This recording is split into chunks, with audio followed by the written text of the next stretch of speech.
গণঅভ্যুত্থানের বর্ষপূর্তিরই একটি আয়োজনে মির্জা আব্বাস, বিএনপি স্থায়ী কমিটির সদস্য, তার একটি মন্তব্য আপনাদেরকে শোনাতে চাই। তিনি বলছেন, দেশের অবস্থা, হাসিনা 12টা বাজিয়েছে, এই সরকার 24টা বাজায় দিয়েছে।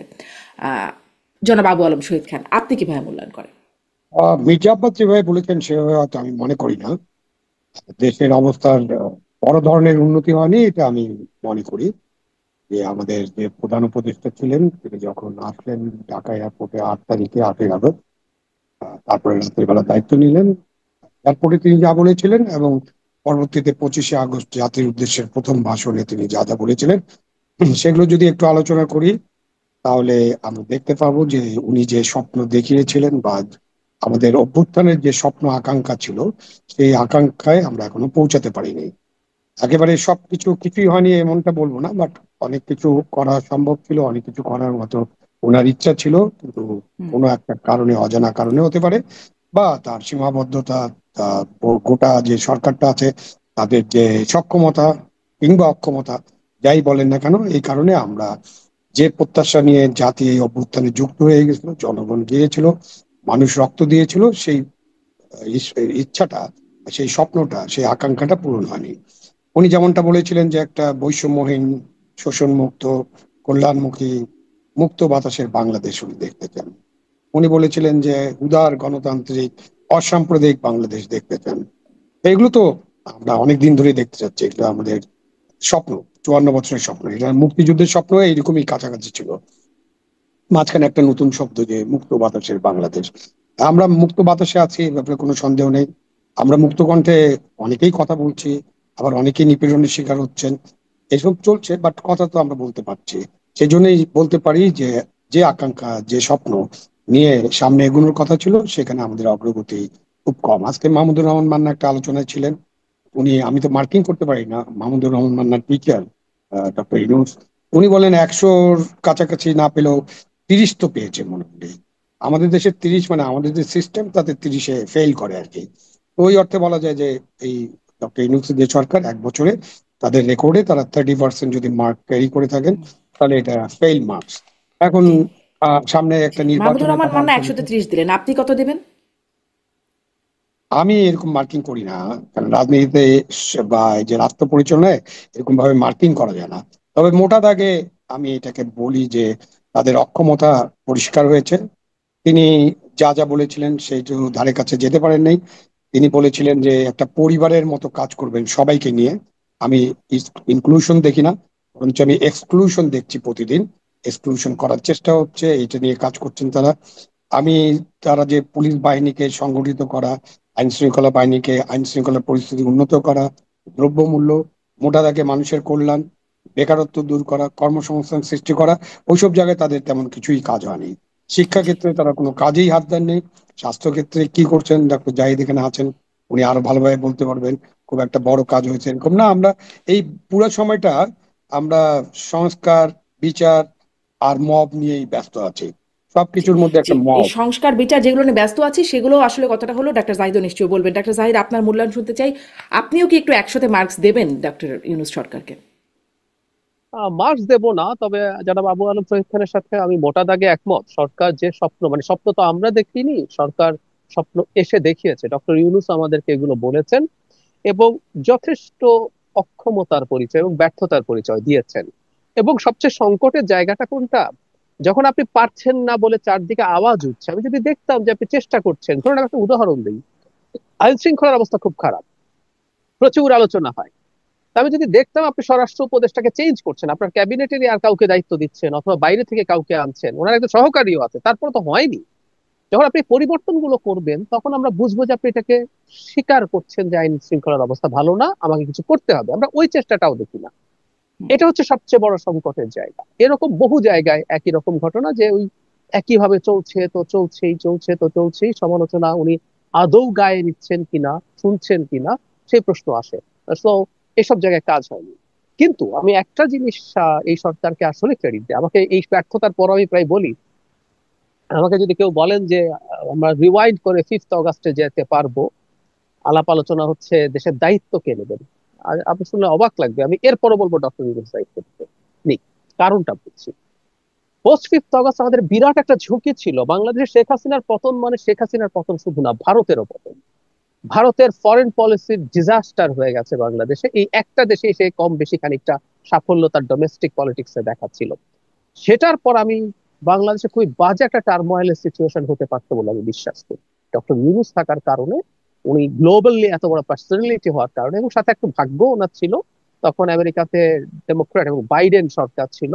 সেই সরকারটা তার সাথে যথেষ্ট কমপ্লাই করেছে। আমাদের ইন্টারন্যাশনাল চাপ, বিশেষ করে ভারত থেকে যে সংকট হওয়ার সম্ভাবনা ছিল, সেই জায়গা থেকে আমরা দূরে থাকতে পেরেছি। এক। দুই হলো, আমরা আবার যদি প্র্যাকটিক্যাল জায়গা থেকে দেখি, পোস্ট আপরাইজিং মানে মধ্যপ্রাচ্যে কি হয়েছে, যেটা নিয়ে আমরা যে ঢঙের আমাদের মডেলটা আসলে তিউনিসিয়া মডেলের মতো হয়েছে। তিউনিসিয়াতে কি হয়েছে আমরা দেখেছি, ইজিপ্টে কি হয়েছে। দুটো দেশে তো গৃহযুদ্ধ শুরু হয়ে গেছে, ইয়েমেন এবং সিরিয়াতে। সো সেই তুলনায় আমরা এখন পর্যন্ত মোটা দাগে যে জায়গায় আছি, আমাদের সিরিয়াস ব্যর্থতা আছে। এবং আমি কথা সবসময় বলি, শেখ হাসিনা এই দেশের সিস্টেম সব ধ্বংস করে দিয়ে চলে গেছে। তারপরে উনি যদি যথেষ্ট অ্যাক্টিভ হতেন এবং ওনার যদি একটা ভালো টিম থাকতো, আমার আরো অনেক ভালো অনেক কিছু হতে পারতো। এবং আমি প্রায় একটা জিনিস এক্সপেক্ট করেছিলাম, অনেক কিছু করবে এই সরকার তা না, কিছু বেঞ্চমার্ক তৈরি করবে, যেগুলো আমরা পরের সরকারকে দেখাতে পারবো যে দেখো ডক্টর ইউনূস তো এটা করেছিল, তুমি পারো নাই কেন। আপনি বলছেন বিএনপি চাঁদাবাজি করে চাঁদাবাজি করে, কিন্তু আপনি তো চাঁদাবাজ ধরে ধরে জেলে পুরতে হবে, দেখাতে হবে যে আপনি এই কাজটা করেছেন। তখন আমরা বলবো করাপশন বেড়ে গেছে বরং, মানে সরকারের যে অফিসগুলোতে। আপনি যদি এলিমিনেট করা যাবে না, যদি কমিয়ে দেখাতে পারতেন, আমরা পরের সরকারকে বলে কেন ইউনূসের সময় তো এই করাপশন এইরকম ছিল, তুমি পারছো না কেন। কিছু বেঞ্চমার্ক। স্বাস্থ্যের কথা বললেন আবু আলম ভাই, সত্যিকার অর্থে স্বাস্থ্য কোনো রকম কোনো কিছু হয়নি। এই যে একটা বাজেট হলো, সেই বাজেট অন্তত বরাদ্দ নিয়ে আমরা এতদিন আলাপ করেছি যে শিক্ষা, স্বাস্থ্য এবং সামাজিক নিরাপত্তায় জিডিপির পার্সেন্টেজে বরাদ্দ বাড়াতে হবে। Nothing happened. সো সব ব্যর্থতা আছে, কিন্তু এখন আমরা অন্তত তার নেতৃত্বে এখন পর্যন্ত মোটা দাগে, মানে আমরা এখন রাজনীতির মাঠের কথা যদি বলি, মোটা দাগে দলগুলো তার উপরে রিলাই করেন এবং একটা নির্বাচনের দিকে এগিয়ে যাচ্ছে। কিন্তু ওই একটা সমস্যা আবার রয়েই যায়, সেটা হচ্ছে জি। উনি নির্বাচনের জন্য যদি খুবই সতর্ক থাকেন এবং ওনার আন্তরিক ইচ্ছাও থাকে, কিন্তু ওনার আন্তরিক ইচ্ছার বিরুদ্ধেও তো একটা ঘটনা বাংলাদেশে ঘটেছে। এটা ঠিক হয়েছে কি বেঠিক হয়েছে ডিফারেন্ট আলোচনা। আওয়ামী লীগকে তো উনি নিষিদ্ধ করতে চান নাই, উনি অনেকগুলো ইন্টারভিউতে আওয়ামী লীগ সম্পর্কে এই ধরনের কথা হুম। বলেছেন। কিন্তু যখন মাঠে একটা পরিস্থিতি তৈরি হলো, হি ডিড সারেন্ডার। তো এখন যদি নির্বাচন নিয়ে কেউ বলে যে নির্বাচন পেছাতে হবে, নির্বাচন হওয়া যাবে না, এই আওয়াজ তো কেউ কেউ তুলছে। উনি হুম। শেষ পর্যন্ত যদি শক্ত থেকে নির্বাচনটা করে যেতে পারেন, তাহলে তিনি জি। অন্তত, আমি আমি মোটা আসলে দাগে ঠিক এই বলবো, প্রশ্নের দিকেই ঠিকঠাক যাচ্ছিলাম, আছে। ডাক্তার জাহিদ, আপনি জি, যেটি বলছেন। আপনি যেহেতু এটি বললেন নির্বাচনের প্রসঙ্গটি, আমি জনাব আবু আলম শহীদ খানের কাছ থেকে এখন যাই যে এই মানে 1 বছর গণঅভ্যুত্থানে 1 বছর পূর্তিতে এসে অন্তত আমরা জানতে পারছি নির্বাচনটা হবে আগামী বছরের ফেব্রুয়ারির প্রথমার্ধে, আর প্রধান নির্বাচন কমিশনারও সেটি নিশ্চিত করলেন। কিন্তু ডক্টর জাহিদ যেটা বলছেন যে আরো সব রাজনৈতিক দলগুলোর মধ্যে এখনো কিছু বিষয় আছে, আগে যেমন চাপ দিয়ে আওয়ামী লীগকে নিষিদ্ধ করানো হয়েছে, তেমনি আসলে অনেকগুলো যদি আছে যে জুলাই সনদের উপর ভিত্তি করে হতে হবে নির্বাচন, সংস্কার, বিচার, এই বিষয়গুলো আগে নিশ্চিত করতে হবে। যদি না হয় তাহলে নির্বাচনের বিষয়ে ইতিবাচক না, যদি হয় তবে ইতিবাচক। এনসিপি, জামাত, মোটামুটি এই দুটি দলই একই অবস্থানে আছে। নির্বাচন আসলে ফেব্রুয়ারির প্রথমার্ধে হবে, এখানে কি এই দলগুলোর এই অবস্থান কি কোনো অনিশ্চয়তা তৈরি করে নির্বাচনের সময়ের উপরে? আপনার প্রশ্নের উত্তরটা একটু পরে দেই, তার আগে একটা লাইন বলতে চাই যে ওই যে চাপের মুখে উনি আওয়ামী লীগের এই কার্যক্রম প্রশাসনিক আদেশ দিয়ে স্থগিত করেছেন অথবা নিষিদ্ধ করেছেন, এরকমটা আমার মনে হয় না। আমার কাছে মনে হচ্ছে যে এটা একটা ফ্রেন্ডলি গেম ছিল। কারণ ওই জায়গায় আপনি যখন চিন্তা করেন, আমার মনে আছে দিনটা ছিল বৃহস্পতিবার, রাতের বেলা আমি একটা টক শোতে ছিলাম, সেখানে একজন সমন্বয়ক ছিল, একজন বড় নেতা ছিলেন। হঠাৎ করে তার ফোনে একটা মেসেজ আসছিল যে আমাদেরকে এখন ইনুস সাহেবের বাসার সামনে যে ঘেরাও করতে হবে। তো উনি হতবাক হলে আমি বললাম যে কি ব্যাপার, কি হয়েছে? বলে, না দেখেন এখন এই রাতের বেলা, এখন 11:30 বেজে গেছে, কোথায় লোকজন পাবো, কিভাবে যাব, কিন্তু যেতে তো হবে। আমার এখন বাসায় যে কোনো রকম খেয়ে আমি চলে যাব। এটা হলো শুরুটার কথা বললাম। শুক্রবারে সকালবেলা ওখানে স্টেজ বানানো হলো। এর মধ্যে ওখানে কিন্তু 144 ছিল, এবং ওই এলাকায় কিন্তু জমায়েত নিষিদ্ধ আছে, জমায়েত নিষিদ্ধ ছিল। তা এখন আপনি এনসিপি নামে একটা দল এটা করতে গেল, শুক্রবারে ওখানে স্টেজ করা হলো, তারপরে অন্যান্য লোকেরা আসলেন, জমলেন, তারপরে আবার শাহবাগে গেল, শাহবাগ থেকে আবার ইন্টারকন্টিনেন্টাল মোড়ে আসলো। তো এটা তো তখন তো পুলিশকে আমরা 144 ভঙ্গ করার জন্য কোনো ব্যবস্থা নিতে দেখিনি, যেটা আমরা পরবর্তীতে অন্যান্যদের ক্ষেত্রে দেখেছি। বিশেষ করে জগন্নাথ বিশ্ববিদ্যালয় শিক্ষক ছাত্রদেরকে যেভাবে লাঠিপেটা করা হয়েছে, যেভাবে গরম পানি বর্ষণ করা হয়েছে, আর এখানে অনেকে যোগ করে বলেন না, সত্যি কথা, এদেরকে ঠান্ডা পানি দেওয়া হয়েছে, ঠান্ডা পানি খাওয়ানো হয়েছে, খাবার দাবার দেওয়া হয়েছে। সুতরাং ইনুস সাহেব চান নাই, চাপে পড়ে করেছেন। ইনুস সাহেব আসলে, আমি ইনুস সাহেবকে যতটুকু বুঝতে পেরেছি, আমি ওনাকে খুব ভালোভাবে বুঝতে পারিনি এখনো, বাট আমি মনে করি না উনি কোনো চাপের কাছে নতি স্বীকার করেন। উনি যেটা মনে করেন সেটাই করেন, এটাই আমার কাছে মনে হয়েছে। এবং যারা ওনার সাথে আলোচনা করেন, যারাই আলোচনা করেন, প্রত্যেকের কাছে শুনেছি উনি সব কথা শুনেন। ফাইনালি উনি কোনো রেসপন্স করে না, রিয়াকশন তো করেনি না। এবং ফাইনালি উনি যা করেন সেটা নিশ্চয়ই উনি বুঝে শুনেই করেন। সুতরাং উনি আওয়ামী লীগের যে এই যে করা হয়েছে, যেটা এই যে তাদের কার্যক্রম নিষিদ্ধ করা হয়েছে, এটা ইউনূস সাহেব চেয়েছেন বলেই নিষিদ্ধ হয়েছে। এখন তাহলে দেখা একরকম যাক উনি মিউচুয়াল ইচ্ছাতেই এটি হয়েছে, মিউচুয়াল আমি ইচ্ছাতেই। আমি কিন্তু আমি মনে করি যে উনার ইচ্ছাতে এটা হয়েছে, কারণ উনি দায় আচ্ছা, এড়াতে সামনের পারবেন না। নির্বাচনের আর যদি উনি ক্ষেত্রেও চাপের মুখে করেন, তাহলে চাপটা আচ্ছা, কতটুকু ছিল সেটাও একটু আলোচনা করতে হবে, যে কি চাপ ছিল, হুম, কতজন মানুষ, বাংলাদেশের 12 কোটি ভোটার, আর সারা বাংলাদেশে কি এরকম সংগ্রাম হয়েছে কিনা, সারা বাংলাদেশের মানুষ এরকম ঐক্যবদ্ধ হয়েছে কিনা, বা কত সংখ্যক মানুষ এটা চেয়েছে। তো সুতরাং ওগুলো আলোচনা করলে আপনি ওই ওই চাপটা অনেক বড় চাপ ছিল না। আপনি এখন দেখেন যে আপনি নির্বাচনের কথা বলছেন, উনি একটা নির্বাচনের তারিখের মতো দিয়েছেন যে ফেব্রুয়ারিতে রমজানের আগে নির্বাচন হবে, এবং উনি তার ভাষণে বলেছেন একটা চিঠি যাবে, এবং পরের দিন তার মুখ্য সচিব একটা চিঠিও লিখেছেন। এখন সো ফার সো গুড। কিন্তু মাঝখানে এখন যে এই যে জামাতে ইসলামী, এনসিপি যাদের কথা বলছেন, ইসলামী দল, তারা একটা নতুন পিআর সিস্টেমের বিষয়টা সামনে আনলো। এবং এটা কিন্তু আপনার যে আলোচনা হচ্ছিল যে আমাদের যে কিছু কিছু সংস্কার করতে হবে, বা অনেক কিছু সংস্কার করতে হবে, অনেক মৌলিক সংস্কার হয়তো করতে হবে, সেই আলোচনায় পিআরটা কোনো বড় ইস্যু ছিল না। এখন তারা এটাকে বড় ইস্যু করছেন, এবং এনসিপি তো বলেই দিয়েছে যে তারা নির্বাচনে যাবেন না, আরো কিছু কিছু দাবি যদি তাদের পূরণ না হয়। তো এইটার ক্ষেত্রে যদি আমরা আওয়ামী লীগের যে কার্যক্রম নিষিদ্ধকরণ, সেটার যে চাপটা, সেই চাপের চেয়ে একটু বেশি চাপ হয়ে যাবে না, যখন এনসিপি, জামাতে ইসলামী, ইসলামী দলগুলো একসাথে যদি এটা করে, এবং তারা যদি নির্বাচন করতে না চায়, এবং আওয়ামী লীগ যদি নির্বাচনের মাঠে না থাকে, তাহলে কি নির্বাচন হবে? এটা কি কোনো নির্বাচন হবে যে নির্বাচনটা জনগণের কাছে, মানে বাংলাদেশের মানুষের কাছে গ্রহণযোগ্য তো হবেই না, এবং কি আমাদের যারা বন্ধু রাষ্ট্র আছে, ইন্টারন্যাশনাল একটা স্ট্যান্ডার্ড আছে, সেটাতে আমরা সেটা থেকে দূরে থাকতে পারবো না। আমি ভারতের কথা চিন্তা করি না, ভারতের কোনো ইন্টারন্যাশনাল স্ট্যান্ডার্ড ওরা কি চায় এটা নিয়ে আলোচনা কিছুই নেই। বাট আমাদের যে ইন্টারন্যাশনাল স্ট্যান্ডার্ড আছে সেখানে তো এটা গ্রহণযোগ্য হবে না। সেই জন্য আজকে একটা আলোচনা আমি বলেছি যে একটা জিনিস হতে পারে, যে আপনারা যারা জাহিদ যারা ছিলেন, বৈষম্য বিরোধী আন্দোলনে একসাথে কাজ করেছিলেন, কাঁধে কাঁধ মিলিয়ে, এবং অনেক মানুষের শহীদ হয়েছেন, অনেকে রক্ত দিয়েছেন, প্রত্যেক দলের, প্রত্যেক জনগোষ্ঠীর বা প্রত্যেক সাধারণ মানুষের রক্ত কিন্তু মিশে আছে এই আন্দোলনের মধ্য দিয়ে। আপনারা ঐক্যবদ্ধ হয়ে একটা নির্বাচনের আয়োজন করেন, এবং আপনারা ইনক্লুসিভ নির্বাচন করেন, আওয়ামী লীগের অপরাধী যাদের বিচার হচ্ছে তাদের বিচার করেন, এবং আওয়ামী লীগের অপরাধীদের বিচার চলতে থাকুক, তাদেরকে সুযোগ দেন। আপনারা ঐক্যবদ্ধভাবে নির্বাচন করে নির্বাচনের মধ্য দিয়ে আওয়ামী লীগকে ঐক্যবদ্ধ পরাজিত হবেন করেন, কি করে? পরাজিত ঐক্যবদ্ধটা করেন। হবেন কি করে? মানে গণ অভ্যুত্থান যারা করেছেন তারাই তো আসলে সেই এনসিপি, এই জন্য তো তাদের মানে ঐক্যবদ্ধ হতে প্রধান বলছি। প্রথম সারিতে তো যে তারা আছেন। ঐক্যবদ্ধ হওয়ার বিষয়টা হচ্ছে যে যারা এখন বিভিন্ন কথা বলছেন, প্রত্যেকের হলো পার্লামেন্টে তাদের ভাগ চাই। এটা তো পরিষ্কার যে আমি পার্লামেন্টে যেতে চাই, কেন পিআর চাই আমি? জামাত ইসলাম পিআর চাই, যদি জামাত ইসলামের ভোট 7-8% ছিল, এখন যদি 10% হয়, তাহলে তারা 30টা আসন পাবে যদি ভাগে পায়। ইসলামী আন্দোলন এরকম 15-16%, বাট এখনো জানা যায়নি। বাট এইসব করে হয়তো তারা বেশ কিছু আসনে তারা যেতে পারবেন। সেই জন্য তো পিআরটা মূলত চাওয়া হচ্ছে। বাট পিআর এর ইতিহাস, পিআর কোন কোন দেশে আছে, আপনি একটা উন্নত বিশ্বে আছেন, পিআর কিভাবে চলে, পিআর কেন করতে হয়, এবং পিআর আমাদের দেশের জন্য উপযোগী কিনা, এটা একটা বড় দীর্ঘ আলোচনা। এই মুহূর্তে পিআর একটা ইস্যু করে বা সংস্কার করেই ফেলতে হবে, মৌলিক সংস্কার সব শেষ করতে হবে, আবার একটা গণভোট চাই আমরা, এই গণভোটটাও করতে হবে আগে, অথবা লোকাল গভর্নমেন্ট নির্বাচন আগে করতে হবে। এই যে কতগুলো শর্ত দিয়ে দেওয়া, জুড়ে দেওয়া, এগুলো হচ্ছে যে আমরা নির্বাচন যারা ডিলেট করতে চান, ডিলে করলে যাদের লাভ হবে, তারা এই কাজগুলো করছেন। এখন যদি স্পষ্ট, ওই যে স্পষ্ট চাপের মুখে শর্ত আবার জুড়ে ইউনূস দিয়ে সাহেব চলে নির্বাচন আসেন। দেরি করানোর যে চেষ্টা, শর্ত জুড়ে দিয়ে, এবং সেটা নিয়ে চাপ প্রয়োগ, আপনি আওয়ামী লীগের নিষিদ্ধ সেই ঘটনাটা উল্লেখ করছিলেন, সেই সময়ের অবস্থাটা। ডাক্তার জাহেদ, আপনার কাছেও আসলে এই প্রশ্ন যে আমরা তো সরকারের ইচ্ছা আছে কিনা, মানে আওয়ামী লীগ নিষিদ্ধ হয়েছে মিউচুয়াল ইচ্ছায়, সরকারও আসলে যে খুব অনিচ্ছুক ছিল তেমনটি না বলে মনে হচ্ছে। তো সেখান থেকেই নির্বাচন পেছানোর ব্যাপারেও সরকারের কি কোথাও একটা সুপ্ত ইচ্ছা আছে কিনা? কারণ এটাও তো আমরা শুনেছিলাম আরো 5 বছর থাকুক, আজীবন থাকুক। প্রেস সচিব আবার সেরকম একটা জিনিস শেয়ারও করেন, একসময় খুব প্রচারণা হলো সামাজিক যোগাযোগ মাধ্যম সহ বিভিন্ন জায়গায়। এখন আবারও কোনো মিউচুয়াল ইচ্ছায় ভবিষ্যতে এরকম নির্বাচন দেরি হওয়া, ঝুলে যাওয়ার আশঙ্কা দেখেন কি? আমি একটা বেনিফিট অফ ডাউট দিতে চাই। আমি জনাব বাবু আলম যেটা বলছেন যে এখানে সরকার একটা পাতানো খেলার মতো হতে পারে, হতে পারে, এটা এটা আমি উড়িয়ে দিচ্ছি না, কিন্তু আমরা বেনিফিট অফ ডাউটই দিই, ধরে নিলাম ডক্টর ইউনূসের সদিচ্ছা আছে। কিন্তু যদি এরকম পরিস্থিতি হয় উনি কি করবেন আসলে? উনি তো কঠোরতা একবার দেখাতে পারেননি, অন্তত আমরা সেটার কথা যদি বলি, হুম এবার উনি কেন পারবেন, কিভাবে পারবেন? আবারও আমি বেনিফিট অফ ডাউট ডক্টর ইউনূসকে দিচ্ছি, কিন্তু তার সরকারের মধ্যে কিছু মানুষজন আছেন, তার সরকারের অংশ এবং তার সরকারের বাইরে খুবই প্রভাবশালী কিছু মানুষ আছেন যারা নির্বাচনটা আসলে চায় না।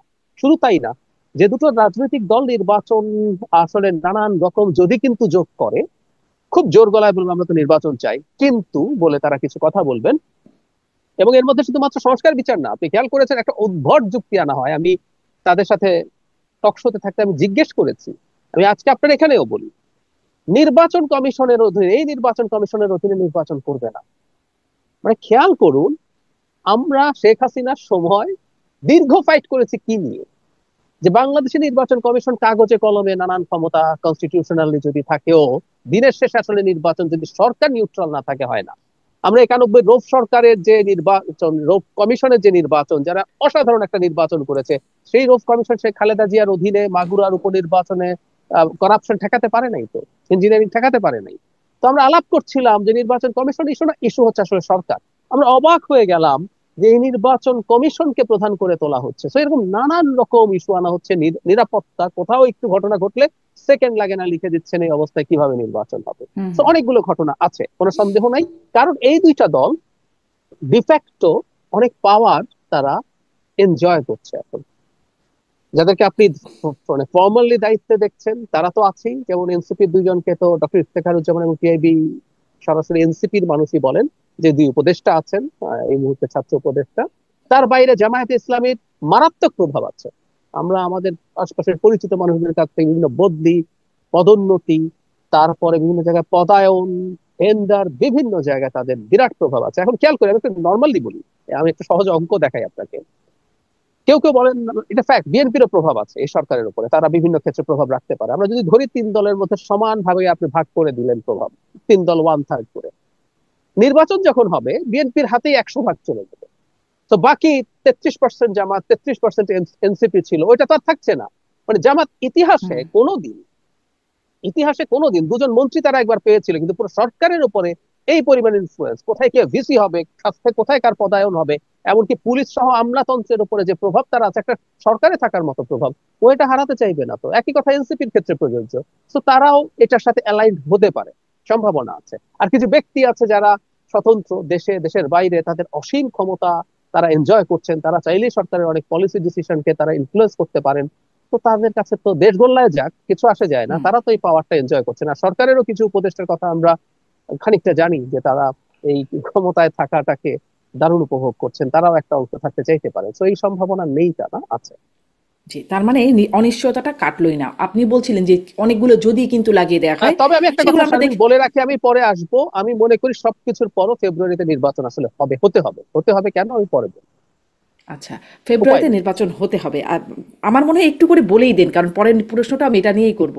কেন হতে আচ্ছা, হবে ফেব্রুয়ারিতে নির্বাচন? আচ্ছা, আমি এটাকে একটা একটা থিওরিটিক্যালি একটু যদি অ্যানালাইজ করি, আমাদের একজন অর্থনীতিবিদ আছেন, ডক্টর মুস্তাক খান, সোয়াসের প্রফেসর।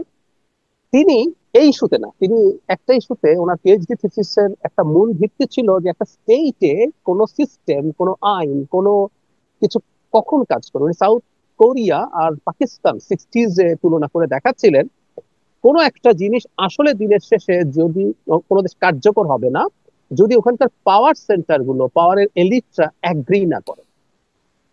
এজন্য সাউথ কোরিয়া আর পাকিস্তান একই রকম পলিসি নেওয়া সত্ত্বেও সাউথ কোরিয়া কোথায় চলে গেছে পাকিস্তান যেতে পারেনি, কারণ পাকিস্তানের পাওয়ার সেন্টার গুলোর মধ্যে এই ব্যাপারে তাদের আন্ডারস্ট্যান্ডিং হয় নাই। এরকম একটা বেসিক, খুব ডিটেলে যাচ্ছি না। এবং এই আর্গুমেন্টেই উনি বলেন এবং আমি অ্যাগ্রি করি, এই যে সংস্কার আমরা চাপিয়ে দেওয়ার কথা বলছি, এই সংস্কার করে ফেলবো যতদিন পর্যন্ত আমাদের সোসাইটিতে থাকা, পলিটিক্যাল অ্যারেনায় থাকা পাওয়ার সেন্টার গুলো সংস্কারগুলোকে যতটুকু অ্যাগ্রি করবে আসলে ততটুকুই হবে, এর বেশি আসলে সংস্কার আপনি চেপে পারবেন না। হুম এটাকে সরিয়ে রেখে আমি ওনার এই তত্ত্বটাকে ইলেকশনের কাজে লাগাতে চাই। আমাদের দেশে ইলেকশন চায় নাকি, আমরা এইভাবে যদি বলি, ফেব্রুয়ারি বা ডিসেম্বরে সরকারকে অ্যাজ এ হোল না ধরলেও ধরে নিলাম তর্কের খাতিরে, জামায়াত, তর্কের খাতিরে জামায়াত, এনসিপি, কিছু ব্যক্তি, দু একটা বিদেশি শক্তি নির্বাচন না চাওয়ার ব্যাপারে সমর্থন করতে পারে। চায় কারা? দেশের সবচেয়ে বড় রাজনৈতিক শক্তি বিএনপি। আওয়ামী লীগের কর্মকাণ্ড নিষিদ্ধ, কিন্তু আওয়ামী লীগের 20% ভোট এখনো দেশে আছে। আওয়ামী লীগ নিজে নির্বাচন চায়, কারণ তারা ডক্টর ইউনূসের সরকারের সাথে কমপ্লাই করতে পারছে না। তারা ভবিষ্যতে সত্য হবে কিনা জানি না, তারা মনে করছে ভালো হবে। দেশের সেনাবাহিনী নির্বাচন চায়, সেনা প্রধান প্রকাশ্যে নির্বাচনের কথা বলেছেন। বিরাট একটা পাওয়ার সেন্টার। টেকনিক্যালি সেনাবাহিনী সরকারের পার্ট, কিন্তু এই মুহূর্তে সেনাবাহিনীর একটা ডিফারেন্ট সত্তাও আছে।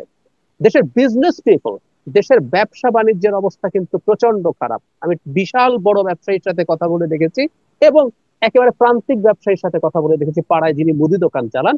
আমি দেখেছি প্রত্যেকের ব্যবসার অবস্থা খারাপ। অর্থনীতির জিডিপি গ্রোথ এখন 3-এর নিচে নেমে গেছে, কারোই অবস্থা ভালো না। তারা সবাই অ্যাজ আর্লি অ্যাজ পসিবল নির্বাচন চাইছে। আমি আপনাকে একটা এক্সপিরিয়েন্স শেয়ার করি।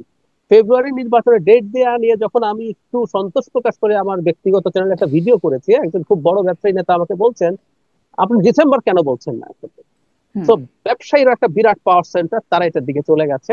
ব্যুরোক্রেসি মোর অর লেস ইলেকশনের দিকে, জনগণ ইলেকশনের দিকে। এবং এবং জরুরি কথা, বিদেশি কিছু শক্তিও এখানে ইলেকশনের পক্ষে আছে। তো আপনি যদি দুটাকে পাল্লায় ওজন দেন, দেখবেন নির্বাচন চাওয়ার সেই ক্ষেত্রে পাল্লায় ওজন দিলে আওয়ামী লীগের নিষিদ্ধ করার সেই পাল্লাতেও বা কে ছিল? মানে সেখানে তো এনসিপি হুট করে জাবি তুলে ফেললো। আসলো কোথা থেকে বিষয়টা? আব্দুল হামিদ চলে গেল দেশের বাইরে সেই মুহূর্তে চিকিৎসার জন্য।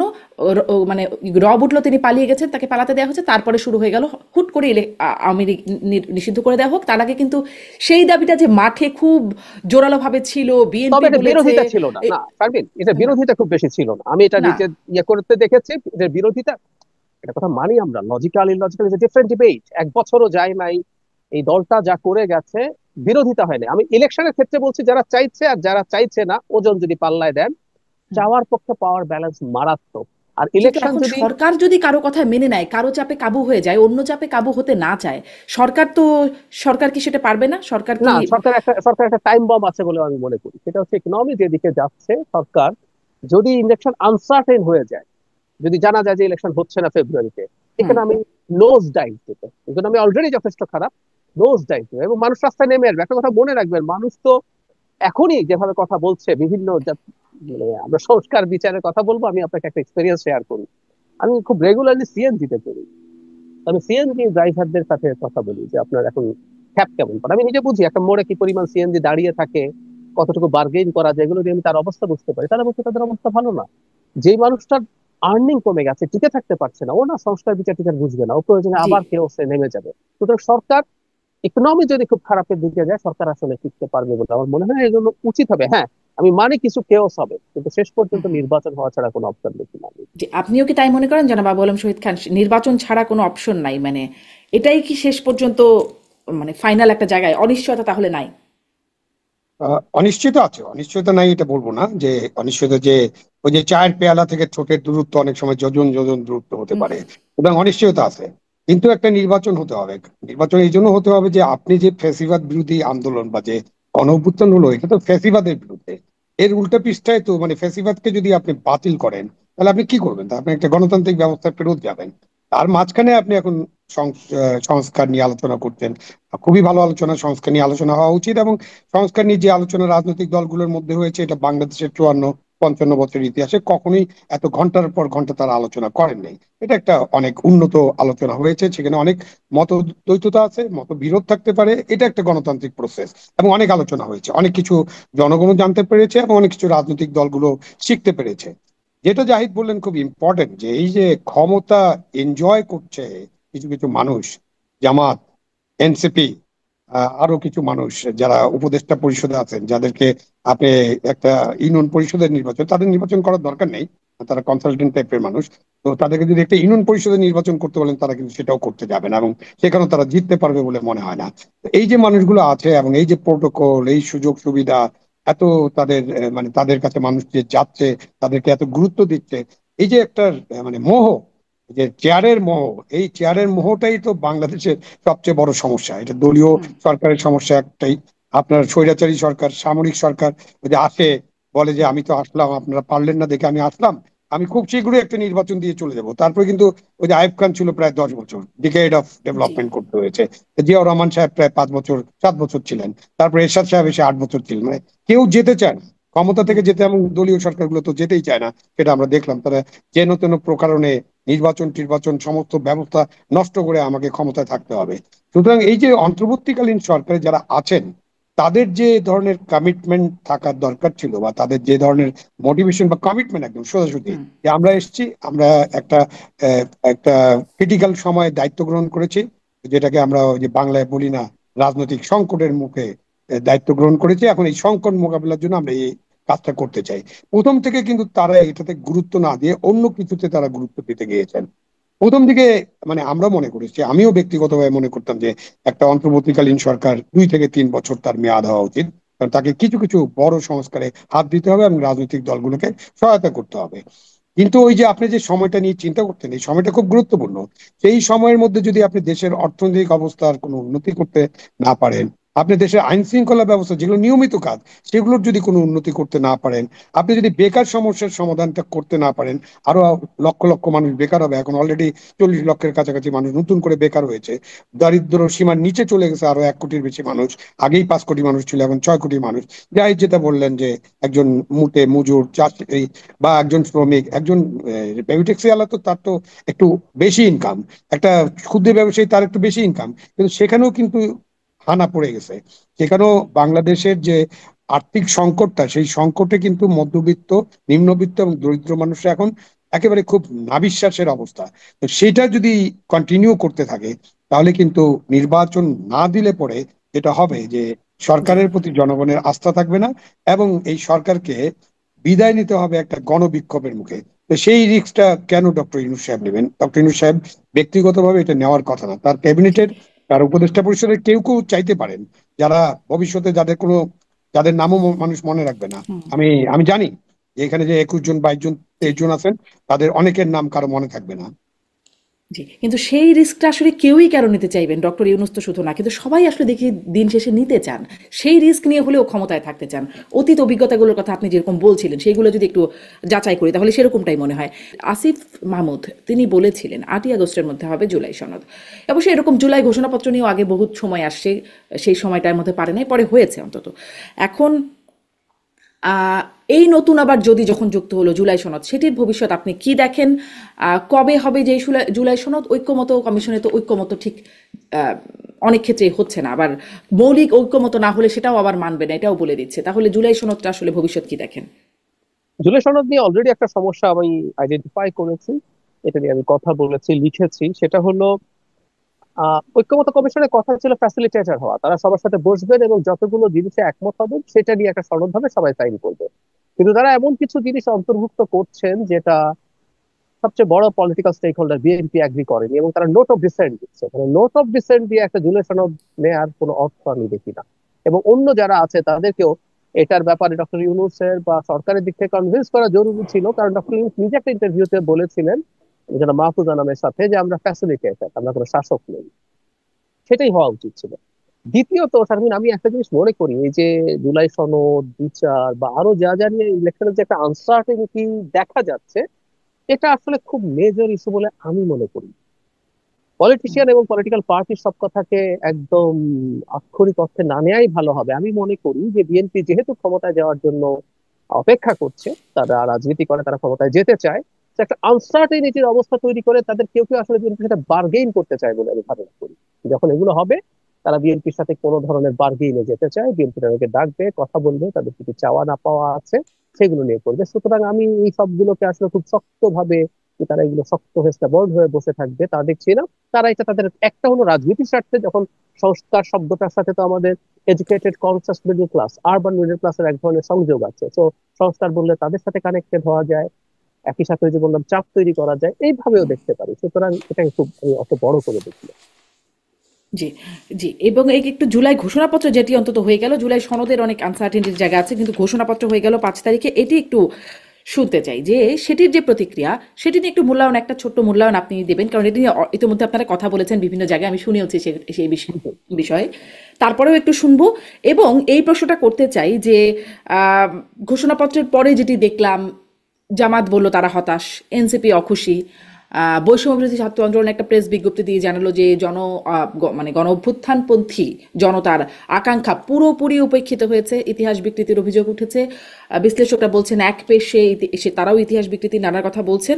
কিন্তু জুলাই ঘোষণাপত্রের যে সব শেষ পয়েন্ট 28 নম্বর পয়েন্টে বলা হচ্ছে 5ই আগস্ট 2024 সালে গণ অভ্যুত্থানে বিজয়ী বাংলাদেশের জনগণের আকাঙ্ক্ষার প্রতিফলন হিসেবে এই ঘোষণাপত্র প্রণয়ন করা হলো। মানে যারা আলোচনায় ছিলেন একসাথে, এই রাজনৈতিক দলগুলোরই আকাঙ্ক্ষার প্রতিফলন ঘটলো না, পুরো বাংলাদেশের জনগণের আকাঙ্ক্ষার প্রতিফলন হলো এই জুলাই ঘোষণাপত্র। ডক্টর জাহিদ, এগুলো আসলে আমরা লিখি এবং এগুলো আমরা এভাবেই বলি। যেমন ধরুন আমাদের স্বাধীনতার ঘোষণাপত্র, আমরা রাষ্ট্র গঠন করতে চাই। বাংলাদেশের 70 সালে যে নির্বাচন, যখন নৌকায় কলা গাছ দাঁড়ালেও ভোট দিয়ে দেয় বলে বলা হয়েছে, সত্যি তাই ছিল।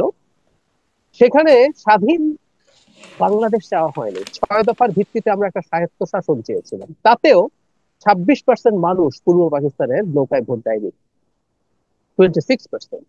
শেখ মুজিবুর রহমানের নেতৃত্বে নৌকা 74% পপুলার ভোট পেয়েছিল, পূর্ব পাকিস্তানের কথা বলছি। তো আমরা যখন আমার ঘোষণাপত্র বলতে যে আমরা কিন্তু সব মানুষের কথাই বলি, এটাই নিয়ে। এবং ওই সময়েও বাংলাদেশের বেশ কিছু রাজনৈতিক দল, চীনপন্থী কমিউনিস্টরা তো আছে, জামায়াতে ইসলামী আছে, যারা বাংলাদেশের স্বাধীনতা চায়নি, তো একমত হয়নি। কিন্তু আমরা যেহেতু আসলে যেটা দাঁড়ায়, আমরা যখন করি এভাবেই বলি। এখন রাজনৈতিক দলগুলোর মধ্যে আপনি যদি সংখ্যায় বলেন, আমি যদি আলোচনা আনি সংখ্যায় বা তারা জনসংখ্যার কত পার্সেন্টকে রিপ্রেজেন্ট করছে, সেটা খুবই ছোট।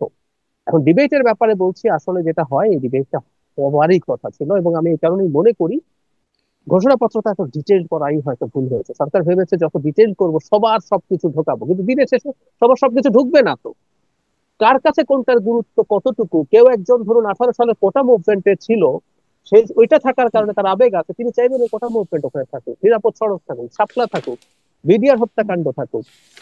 এগুলো সব ঢোকানোর পরও দেখবেন কারো না কারো আরো কোনো একটা মোদী বিরোধী আন্দোলন, এটার কথাও এসছে, সেটাও থাকতে হবে। আমি যদি বলি 71 কথা সব আনা হয়েছে, আমি যদি প্রশ্ন তুলি 71-এর কথা আমরা যখন লিখবো, এই মাটির কিছু মানুষজন যে আমাদের রাষ্ট্র গঠনের পেছনে বিরুদ্ধে দাঁড়িয়েছে, রাজাকার আলবদর হয়েছে, তাদের সেটাও উল্লেখ করতে হবে। ধরুন আমি আমি এটা আমার যদি চাওয়া হয়, তো এই চাওয়াগুলো চলতে থাকে, চলতে থাকবে।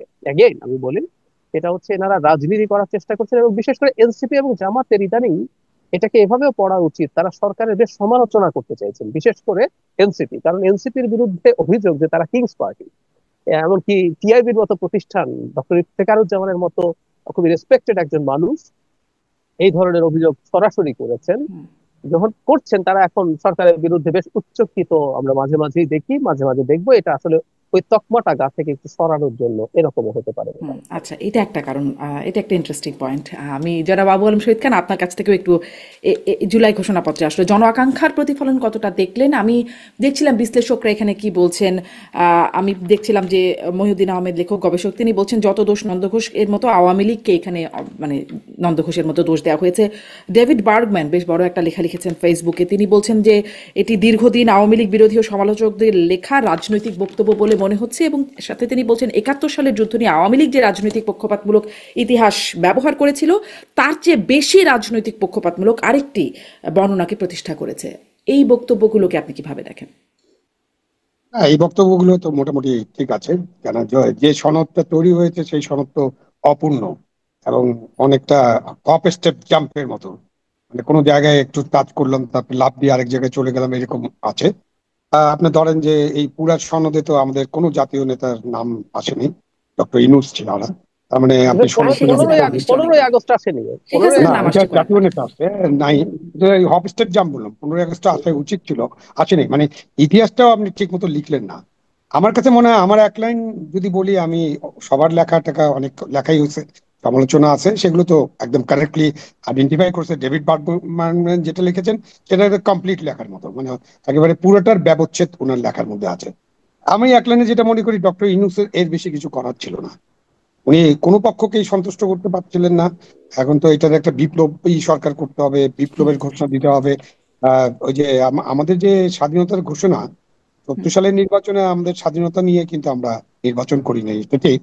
কিন্তু আমাদের উপর যখন অন্যায় যুদ্ধ চাপিয়ে দেওয়া হলো, তখন কিন্তু আমরা ওই ঘোষণাটাকে তৈরি করছি আমাদের প্রবাসী বাংলাদেশ সরকার বা মুজিবনগর সরকার, বা আমাদের প্রথম বাংলাদেশ সরকারটা গঠন করার পটভূমি হিসাবে। সেই জন্য ওই জায়গাটাতে আমরা পরিষ্কারভাবে লিখেছি যে কি কি ঘটনার মধ্য দিয়ে আমরা অতিক্রম করেছি, এবং এখন কেন আমরা একটা স্বাধীন বাংলাদেশের কথা চিন্তা করছি, এবং ওই যে ওই ঘোষণার কিন্তু কমন পয়েন্ট হয়েছে যেহেতু এবং সেহেতু, এগুলো মোটামুটি কপি করা হয়েছে। বাট সাদামাটা ভাবে জুলাই সনদ, এটার কোনো মানে এই ঘোষণা, সনদ তো না, ঘোষণা, এই ঘোষণা আমার কাছে কোনো তেমন কোনো মূল্য বহন করে না। হুম। এটা খুবই একটা কিন্তু আপনি বলছেন ডক্টর ইউনূস নর্মাল মানে দলিল হয়ে গেছে, কোনো আর দলিল নাই, কিছু করারও এটা ছিল এক না, কিন্তু ধরনের বয়ান। আমি একটু এই প্রশ্নটা করতে চাই যে ইতিহাস সেটা এক একজনের ভার্সন, জামাত ইসলামের কাছে একরকম, বিএনপির কাছে একরকম, ইতিহাসের ভার্সনটা এক একজনের কাছে এক এক রকম। তো এত মানে পেছনের ইতিহাস থেকে শুরু করবার দরকারই কি ছিল? উপনিবেশ বিরোধী, তারপরে ৭১, তারপরে এরকম করে মানে এত পেছন থেকে, এটা জুলাই ঘোষণাপত্র, জুলাইয়ের প্রেক্ষাপট, মানে এত পেছন থেকে আসবার কি দরকার ছিল? না, আপনি 15-16 বছর রাখলেও পারতেন, এটা আপনি ঠিকই বলেছেন। আর আমরা তো 47-এ যেতে চাই। আমরা তো মনে করি 47 না হলে 71 হতো না। অনেকে মনে করেন, অনেকে কনভিন্স। আপনি 71-কে স্যান্ডউইচের মধ্যে ফেলানোর জন্য, 71-এর যে মহান মুক্তিযুদ্ধ, 71 যে একটা ইতিহাস, এবং সেই ইতিহাসের যার পুনরাবৃত্তি হবে না, নতুন করে বাংলাদেশ স্বাধীনও হবে না, এই যে স্বাধীনতা, এই স্বাধীনতাটাকে আপনি স্যান্ডউইচের মধ্যে ফেলানোর জন্য আপনি ওই 48 এবং 24-কে ঢুকাতে চান। এই যে নানানমুখী চাপ, নানানমুখী কথাবার্তা, এবং ওই যে একটা জিনিস যেটা বলেছেন যে যারা এটার তৈরি করেছে তাদের মধ্যে যা আছে, যেমন ধরেন 111-এর কথাই আমরা বলি, মানে আমি সব জায়গায় আলোচনা করতে পারি, বাট এটা দিয়ে তো আপনার পুরা অনুষ্ঠান শেষ হয়ে যাবে যদি আমরা হুম। এক একটা প্যারাগ্রাফ নিয়ে আলোচনা করি। আপনি 111-এর কথা যেটা বলা হয়েছে যে 111 একটা ষড়যন্ত্র ছিল, আমি খুব পোলাইটলি এবং খুবই হাম্বলি জিজ্ঞাসা করতে চাই, যখন 111 হয়েছিল তখন ডক্টর ইউনূসের কি রোল ছিল? আমরা তো শুনেছি যে উনাকেই অফার করা হয়েছিল দায়িত্ব নেওয়ার জন্য। উনি নাকি ফোন করে ফখরুদ্দিন সাহেবকে দায়িত্ব নিতে বলেছিলেন। উনি তখন একটা রাজনৈতিক দল ঘোষণা করেছিলেন, কিন্তু 111-এর সাথে পুরোপুরি উনি সম্পর্কিত ছিলেন। তো ওইটা ষড়যন্ত্র বললে তো ডক্টর ইউনূস নিজেই নিজের সাইন করা একটা ডকুমেন্টে বলছেন যে ওই ষড়যন্ত্রের সাথে উনি যুক্ত ছিলেন, মানে উনি ওটা লেখেন নাই। বাট 111 নিয়ে যখন আপনি এই কথাগুলো বলেন, তো তার যে তিনি তখন কি করেছিলেন এটা তার মনে রাখতে হবে। হয়তো উনি ঠিক মতো পড়েও দেখেন নাই কারা কারা লিখে দিয়েছে, সাইন করেছে। ওই যে জি, আমি কি আপনারা একটা এই কথা প্রশ্নটা বলেন একটু না, খুবই আমার জানতে সাংবাদিকরা ইচ্ছে বলেন করে। যে ওই কারা হ্যাঁ। জানি লিখে দেয়, আমলারা, সব আমলারা ঠিকঠাক করে দেয়, তারপরে আমাদের এই যে মন্ত্রী, প্রধানমন্ত্রী, প্রধান উপদেষ্টা, তারা নাকি শুধু ওই সিগনেচার করে। এই যে মাফিয়া আমলাতন্ত্র বা যারা লিখছে, সেই মাফিয়ারা নিশ্চয়ই তাদের মতো করে লিখেছে, এবং ওটা ঠিক মতো তিনি হয়তো পড়তে পারেন নাই, বা তাকে তার আশেপাশে যারা আছে তারাও তাকে বুঝাতে পারেনি। তো হুম। অনেক বিষয় আছে যে বিষয়গুলো নিয়ে অনেক আলোচনা হতে পারে। আমার জি। কাছে এই যে আপনার যে ঘোষণা দেওয়ার স্টাইল, উনি তো 8টা বিষয়ে একটা ভাষণ দিলেন, উনার এই লক্ষ লক্ষ লোক সমাবেত করে ওইখানে কেন ঘোষণা দিতে হবে? মানে সবকিছু মিলে এটা একটা কি, এটা একটা পলিটিক্যাল রিটোরিকের মতো মনে হয়েছে। বাট এটাও জি, পূর্ণাঙ্গ একটা রিটোরিক আমার হয়নি। কয়েকটা প্রশ্ন আপনার কথা থেকে জন্মেছে, কিন্তু ছোট্ট করে আপনার কাছে ডাক্তার জাহিদ এটা একটু, যে কারা আসলে এটা লিখে দিলেন, এটা লিখলেন কে বা কারা, সেটা কি জানবার সুযোগ হয়েছে? আমি হ্যাঁ হ্যাঁ, কিছুটা মানে ঠিক আমলারা লেখেননি, এটা সরকারের উপদেষ্টা, তারপর প্রেস টিম, এনারা মিলে সম্ভবত এটা লিখেছেন। এটা আমলারা লেখেননি, আচ্ছা। শিওর। সরকারের উপদেষ্টাদের মধ্যে কারা কারা ছিলেন জানেন? না, আমি জানি না, উপদেষ্টা এবং প্রেস টিম সবকিছু মিলে, মানে এটা মানে প্রেস উইং। সরকারের যারা পরে এসছে, মানে চাকরি হ্যাঁ। করা লোকজন, মানে যারা আগে থেকে আমলা ছিলেন তারা না। আচ্ছা, আচ্ছা। যাই হোক, এটা আমার জানবার ইচ্ছা ছিল। হয়তো সামনে যদি জানার আরো স্পষ্ট সুযোগ হয়। এই জনাব আবু আলম শহীদ খান যেটি বলছেন যে স্যান্ডউইচ, ৭১-কে স্যান্ডউইচের মধ্যে ফেলার, আপনি কি একটু বলবেন যে সেই চেষ্টাটা হচ্ছে? আর হলে কেন হচ্ছে? আমরা নাহিদ ইসলামের একটা ফেসবুক পোস্ট দেখলাম, বেশ শক্ত একটা পোস্ট। তিনি এর মধ্যে বেশ কিছু লিখছেন, অনেক কথাই লিখছেন। একটা জায়গায় লিখছেন, এই প্রজন্ম, ইংরেজিতে লিখছেন যদিও, আমি বঙ্গানুবাদ করে পড়ছি, এই প্রজন্ম ইতিমধ্যে ৭১-কে অতিক্রম করেছে। কেউ আর পক্ষে ৭১ বা বিপক্ষে ৭১ এই দ্বিমুখী রাজনীতিকে মেনে নিতে প্রস্তুত নয়। ৭১ ইতিহাসে থাকবে রাষ্ট্রের ভিত্তি হিসেবে, সম্মানের নীতি হিসেবে, কিন্তু আর রাজনৈতিক বৈধতার নিয়ামক হবে না। একইভাবে ৪৭ ইতিহাসে লেখা থাকবে, স্মরণীয় থাকবে, কিন্তু রাজনৈতিক স্বার্থে ব্যবহৃত হবে না, এই হচ্ছে কথা। রাজনৈতিক বৈধতার নিয়ামক হবে না ৭১। তাহলে কি ২৪ এখন রাজনৈতিক বৈধতার নিয়ামক?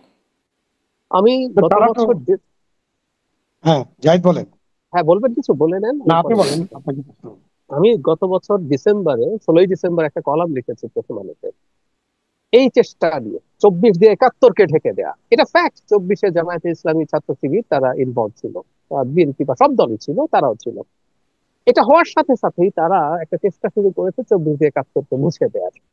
মানে আমি যেন নাহিদ ইসলামের এই চেষ্টার মধ্যে খানিকটা হলেও ধোকা দেখে খুবই হতাশ হয়েছে। আমি সেই জায়গায় আসবো।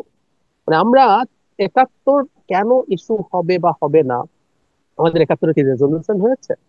আজও ওই একাত্তরে মুক্তিযুদ্ধের সময় বিরোধিতাকারী, আমি এইভাবেও বলেছি শারমিন, আমি জামায়াতের আমির যখন আহ বলছেন যে আমরা যদি অপরাধ করে থাকি এবং সেটা যদি প্রমাণিত হয় তাহলে আমরা ক্ষমা করবো, আমি এভাবে বলেছি, খেয়াল করুন, ধরে নিলাম তাত্ত্বিকভাবে, আমরা বলছি তর্কের খাতিরে তারা কোনো ফৌজদারি অপরাধের সাথে জড়িত ছিল না, কিন্তু পাকিস্তান মিলিটারি বাংলাদেশে বা তৎকালীন পূর্ব পাকিস্তানে যে রকম মানবতা বিরোধী অপরাধ, যুদ্ধাপরাধ করছিল, বর্বরতা চালাচ্ছিল, তার পক্ষে আপনি পলিটিক্যালিও থাকতে পারেন না।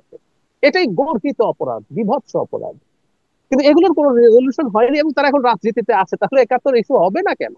হতে হবে, হতে হবে। এবং বাংলাদেশ একাত্তরেই আসলে চব্বিশকে আমরা, শুধু চব্বিশ না, 90, 24 বা আমাদের 2050-এও যদি কোনোদিন একই ধরনের একটা লড়াই হয়, আমরা চাই এই ধরনের লড়াই বাংলাদেশে আর না হোক, আমরা একটা গণতান্ত্রিক ব্যবস্থার মধ্যে স্থায়ীভাবে ঢুকে যাই।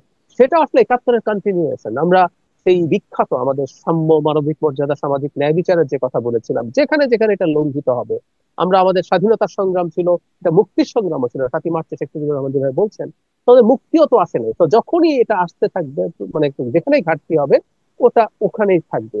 এবং এই চেষ্টা মূলত জামায়াতীদের চেষ্টা, এবং জনাব নাহিদ ইসলাম অত্যন্ত পলিটিক্যাল একটা ভুল করেছেন এই ব্যাপারে তাদের সাথে খানিকটা হলেও aligned. It's a G, disaster for আমি হিজ পার্ট। আমি জনাব আবু আলম শহীদ খান আপনার কাছেও ছোট করে এই বিষয়ে জানতে চাই, আপনি এই বিষয়টা কিভাবে দেখছেন? নাহিদ ইসলাম বলছেন একাত্তর আর রাজনৈতিক, মানে এটা রাজনৈতিক বৈধতার নিয়ামক হবে না। আমি এই প্রশ্নটা করছিলাম, তাহলে রাজনৈতিক বৈধতার নিয়ামক হিসেবে কি এখন 24কে ব্যবহার আমি এক ব্যবহার করা সেকেন্ড আমি হবে? এক সেকেন্ড একটা জিনিস শুধু যোগ করে দেই। ওই যে আওয়ামী লীগ দেন। নিষিদ্ধকরণের সময় তো শিবির মাঠে ছিল, এটা ব্যাকফায়ার করেছে অলরেডি। শিবিরটা দেখেছে, তারা ওই গোলাম আজমের বাংলায় আর হুম, হুম, মানে নিজামীর বাংলায় বৈষম্যের ঠাঁই নাই। তো আমরা ফেসবুকে ইয়াংদেরকে লিখতে দেখেছি, গোলাম আজম আর নিজামীর তো বাংলা ছিল না, ওদের তো এটা পূর্ব পাকিস্তান ছিল। হুম, আজও কিন্তু ট্রোল হয় যখনই ঘোষণা, দ্যাটস ভেরি ইন্টারেস্টিং, ঘোষণাপত্রে যখন তাহের সাহেব বলছেন এটা কিছুই হয় নাই, পছন্দ করছি না, তখন ইয়াংরাই ট্রোল করছে, হ্যাঁ এখানে বাংলাদেশ লেখা হয়েছে, এখানে পূর্ব পাকিস্তান লেখা হলে ভালো হইতো। সুতরাং ইয়াংদের কাছে এটার গুরুত্ব নেই, কথাটা একেবারেই ভুল। ইয়াংরা একাত্তর ভুলে নেই, ভুলবে না। হুম, এবং হুম। সত্যি কথা হচ্ছে, এখন আমরা ভুলতে দেব না। একটা কথা যোগ করে রাখি, আওয়ামী লীগ একাত্তরকে নিয়ে চেতনার নাম করে ভুল হুম, ইতিহাস, মিথ্যা ইতিহাস এবং এই সকল চেতনার নাম করে ফ্যাসিবাদ কায়েম করেছে, কোনো সন্দেহ নাই।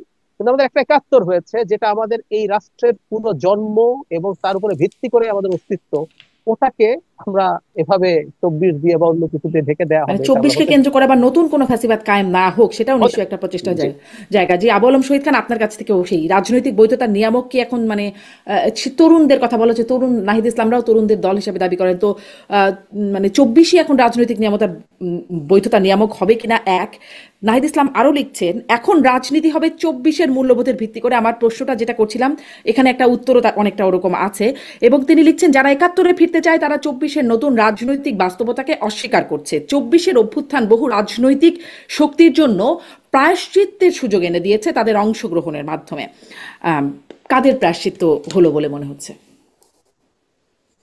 না, 24কে নিয়ে নাহিদ ইসলাম যা যা লিখছেন, হ্যাঁ উনি সরাসরি যুক্ত ছিলেন, উনার একটা ইমোশন থাকতে পারে, ইমোশন থেকে উনি অনেক কথাবার্তা বলতে পারেন, যে ঠিক আছে উনি মনে করতে পারেন। কিন্তু এরকম মনে করার কারণে যে 24-এ অনেক কিছু নিয়ামক হয়ে গেছে। 24-এ একটা গণ অভ্যুত্থান, প্রথমে কোটা দিয়ে শুরু হয়েছিল এবং তারপরে এক দফা এবং একটা স্বৈরাচারী ব্যবস্থার পতনের অভ্যুত্থান। এটা তো একটা রাষ্ট্রের জন্মের অভ্যুত্থান না, বা জন্মের যুদ্ধ না। 71 আমাদের মহান মুক্তিযুদ্ধ, আমাদের 30 লক্ষ শহীদের রক্ত, আমাদের 2 লক্ষ মা বোনের সম্ভ্রমের ব্যাপার আছে জড়িয়ে, এবং আমরা যে মুক্তিযুদ্ধ করেছি তার মধ্য দিয়ে বাংলাদেশের জন্ম হয়েছে। এই বাংলাদেশের জন্মের ইতিহাস তো আপনি মুছে ফেলতে পারবেন না। এটা অনেক অনেক অনেক ভাবেই এগুলো ঘটেছে। এটা আবার ডক্টর ইউনূসের কাছে আমার ফেরত দিতে হয়। ডক্টর ইউনূস সাহেব তার ভাষণে বলেছিলেন পুরানদের বাদ দিয়ে দিতে আর কি, এবং একটা রিসেট বাটন চাপার একটা কথা হয়েছিল মনে হয়। তাকে হুম, হুম। বিবিসি তে বোধহয় কি প্রশ্ন করা হয়েছিল, তখন তিনি খুব একটা ইমোশনাল হয়ে গেছিলেন। সম্ভবত এরকম ইমোশনাল আমাদের রাজনৈতিক নেতারাও হন। ওই যে নাতিত্বের কথাটা আসছিল, এই যে রাজনীতিতে আপনি ওই যে যখন শপথ নেন, আপনি কোনো ইমোশনাল হবেন না, আপনি ওই যে ক্ষোভ দুঃখ বেদনা আপনার থাকবে না, আপনি একটা নৈর্ব্যক্তিক ভাবে সিদ্ধান্ত নেবেন, নিরপেক্ষ ভাবে সিদ্ধান্ত নেবেন, এটা হয় না। তখন উনি রিসেট বটন চেপে দিলেন। এগুলো হলো রিসেট বটনের ইয়া চলছে আর কি। আমি তো রিসেট বটন চাপলে তো আর আপনার হার্ড ডিস্ক থেকে কিছু মুছে ফেলা যাবে না। 71 আসলে আমাদের হার্ড ডিস্ক, আপনি সফট ইয়া দিয়ে, সফটওয়্যার দিয়ে এগুলো কিছুই মুছে ফেলতে পারবেন না। 71 যারা অস্বীকার করে, 71-এর সময় যারা আমাদের পক্ষে ছিল না, বাংলাদেশের স্বাধীনতার পক্ষে ছিল না, যারা অন্যায় অপরাধ করছে বা করে নাই, ফৌজদারি অপরাধ না করলেও তারা যে পাকিস্তানি সেনাবাহিনীর যে অ্যাট্রোসিটি এবং তাদের যে মানে নিদারুণ মানবাধিকার লঙ্ঘন, যুদ্ধ অপরাধ, এগুলোকে সমর্থন করতে তাদেরকে তো তাদের বলতে হবে যে তারা এটা অন্যায় করছে বা তারা এটা ভুল করেছে। আর আপনি ওই ভুলটা করেছেন, এখন আপনি সুযোগ পেয়েছেন, 24-এ আপনার একটা অংশগ্রহণ ছিল, আপনার দলে আরো শক্তিশালী হয়েছে, সেই জন্য আপনি একটা মুছে ফেলার চেষ্টা করবেন। আর এর মধ্যে আমাদের এই যে ইয়াং যারা আছে, ইয়াং টার্কস যারা এখন নতুন দল করলেন, যারা এখন আপনার উপদেষ্টা পরিষদে আছেন, তারা হঠাৎ করে যে 71 মুছে ফেলার চিন্তা করবেন, 71-কে কোনো ওটার কোনো থাকবে না প্রমাণ, এসব বললে তো হবে না। তারা তো দ্বিতীয় রিপাবলিক করতে চান। এখন দ্বিতীয় হুম, রিপাবলিক নিয়ে একটু ভালো মতো পড়াশোনা করলেই তো দেখা যাবে যে দ্বিতীয় রিপাবলিকে কি হয়েছিল, প্রথম রিপাবলিকের সময় কি হয়েছে। 7-8 বছর খালি কাটাকাটি, যারা বিপ্লব টিপ্লব করেছিলেন প্রত্যেকের গিলোটিন হয়ে গেছে। এই জন্য প্রথম রিপাবলিক বলি না আমরা, ভর চটি যে আমরা প্রথম রিপাবলিক করি না, আমরা ওটা 71-কে ছেড়ে দিয়েছি প্রথম রিপাবলিক। এখন আমরা দ্বিতীয় রিপাবলিক আছি। তারপর দ্বিতীয় রিপাবলিকে 1 বছরের মধ্যে আপনি নেপোলিয়নের লোককে আপনি, লুই নেপোলিয়ন, তাকে আপনারা রাষ্ট্রপতি নির্বাচন করেছেন তারা, এবং 51-তে যে উনি 2-3 বছরের মধ্যে রাষ্ট্র ক্ষমতা দখল করলেন এবং তারপরে উনি সম্রাট হয়ে গেলেন। 70 সাল পর্যন্ত এটা চলেছে। আমরা তো এরকম প্রথম রিপাবলিক, দ্বিতীয়, তৃতীয়, পঞ্চম এইসব করে তো কোনো লাভ নেই। আপনি দেশের মধ্যে থাকেন, দেশের অবস্থা নিয়ে চিন্তা করেন, দেশের অভ্যন্তরীণ পরিস্থিতি কি, মানুষ কোন জায়গায় আছে, মানুষের চেতনা কোন জায়গায় আছে, হুম। সেটা নিয়ে আপনারা চেষ্টা করেন যে আপনার কিভাবে রাজনীতিটা করবেন। ওনারা একটা ভুল রাজনীতি করতেছেন, এই ভুল রাজনীতির জন্য ওনাদের ক্ষতিগ্রস্ত হবেন ওনারা। জি, এবং এই সুযোগটা তো আওয়ামী লীগ নিতেই চাইবে না। 71-এর পরে যদি জামাত রাজনীতি করতে পারে, 24-এর পরে তো আওয়ামী লীগও চাইতে পারে যে তাহলে আমরাও রাজনীতি না, করতে ভুলের চাইবো। সুযোগের বিষয় না, আওয়ামী লীগের বিষয়টা কমপ্লিটলি ক্লিয়ার। আওয়ামী লীগ যে যারা অন্যায়ের সাথে ছিল, যারা মানবাধিকার লঙ্ঘনের সাথে ছিল, টাকা পাচারের সাথে ছিল, লুটের সাথে ছিল, মানে এরকম আরো 20টা আইটেম আছে যে খারাপ খারাপ জিনিসের সাথে ছিল, তাদের অবশ্যই বিচারের আওতায় আসতে হবে। তাদের বিচার হতে হবে এবং তাদের ন্যায্য বিচার হতে হবে। হুম, আপনি এটা আবার ক্যাঙ্গারু কোর্টের মতো বিচার করতে পারবেন না। আপনার আইসিটির বিচার নিয়ে কিন্তু স্ট্যান্ডার্ড নিয়ে অনেক প্রশ্ন উঠেছে এবং প্রশ্ন জি, উঠবে। সুতরাং শেষ আপনি করব। যেভাবে যাচ্ছেন সেটা হবে না। আর আওয়ামী লীগ একটা দল যার জাহিদ মনে করেন 20%, তারা তো 46-45% ছিল, ওখান থেকে ধরুন কমতে কমতে আমরা কমাতে চাই। 40 করেন, 35 করেন, 30 করেন, আবার 20 করেন। 20 করলেও আপনি ভোটার যদি 12 কোটি হয়, তার মানে প্রায় 2.5 কোটি মানুষ আওয়ামী লীগের ভোটার আছে। তো এই মানুষগুলোকে তো আপনি বাইরে রেখে, একটা দলকে বাইরে রেখে আপনি যদি ইনক্লুশন, যে এক পরিবার, আপনার যে হুম, রিকনসিলেশন, এটা কিন্তু হবে না। আপনি যদি জাতিকে, আওয়ামী লীগ যেটা করেছে, যে অন্যায় করেছে, জাতিকে বিভক্ত করে রাখা হয়েছে এবং গণতন্ত্র হরণ করে একটা ফ্যাসিবাদ কায়েম করা হুম, হয়েছে, হুম, আপনি তো সেখানে যেতে পারবেন না। আপনি সবাইকে নিয়ে আপনি একটা নির্বাচনে যান, নির্বাচনের মধ্য দিয়ে আপনি নিষিদ্ধ, নির্মূল, এসব কিন্তু ওয়ার্ক করে না। এটা আমাদের প্রমাণক, অন্য দেশে আমি যেতে চাই না। আমাদের প্রমাণক হচ্ছে জামাতে ইসলাম, আমাদের প্রমাণক হচ্ছে হিজবুত তাহরির, নিষিদ্ধ আছে, এখনো নিষিদ্ধ। তারপরে তারা ওই অভ্যুত্থানের পরে তারা তাদের শক্তিমত্তা অনেক প্রদর্শন জি। করেছিল। তারপরে সরকার একটু কঠোর হওয়ার পরে তারা এখন আর দেখা যায় না কিছু, বাট তারা তো আছে, তলে তলে আছে। এরকম আওয়ামী লীগকে আপনি নিষিদ্ধ, নির্মূল করে শেষ করতে পারবেন না।